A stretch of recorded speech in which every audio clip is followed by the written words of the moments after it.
Assalomu alaykum, hurmatli ko'ruvchilar. Uyg'ur axborot markazining xabarlar programmasiga xush keldinglar. Men Muhammad Izzat. Bugun juma. Tövəndəki xabarlarimizning tafsilotida bo'lsin.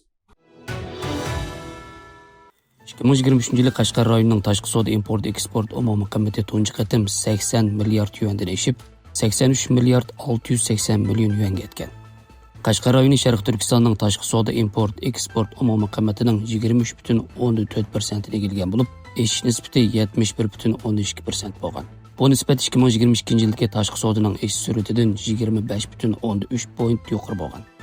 2023 yılı Qashqar rayoni dunyodagi 136 davlat va rayon bilan savdo munosabat o'rnatgan bo'lib, buning ichida 77 davlat bilan bo'lgan import eksport miqdori ko'rinarli oshgan.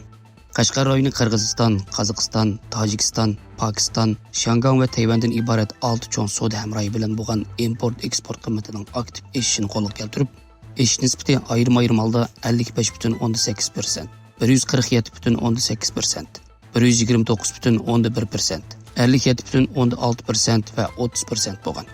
Atalmış bir belbog' bir yo'l qurilishiga o'rtaq bo'lgan davlatlarning import eksport umumiy qiymati 71% dan oshgan.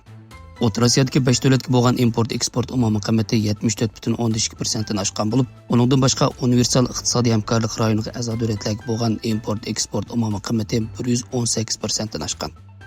2023 yılı Qashqar rayonining eksport tovarlari asosligi emgak kuchumlashgan mahsulotlar va mashinsozlik va elektr mahsulotlari bo'lib, eşiş nisbati ayrim holda 55,7% va 103,8% bo'lib, rayon tashqi savdo eksport umumiy qiymatining 60% va 31,13% ni egallagan. Buning ichida to'qimchilik, kiyim-kechak, oyoq va mashina zapchastlarining eksport umumiy qiymati ko'rinarli yuksalib, ayrim holda 52,1% va 36,2% va 120,2% oshgan. 2023 yılı taş yol transportining umumiy import eksport qiymati 69,17% oshgan. Yana uningdan boshqa temir yo'l transporti va avosiya transportining eksport umumiy qiymati 88,12% va 46,15% oshgan. Xabarlarimizni ko'rganingizga rahmat. Ko'rishguncha omon bo'linglar. Xayr xo'sh. Allohga emanet.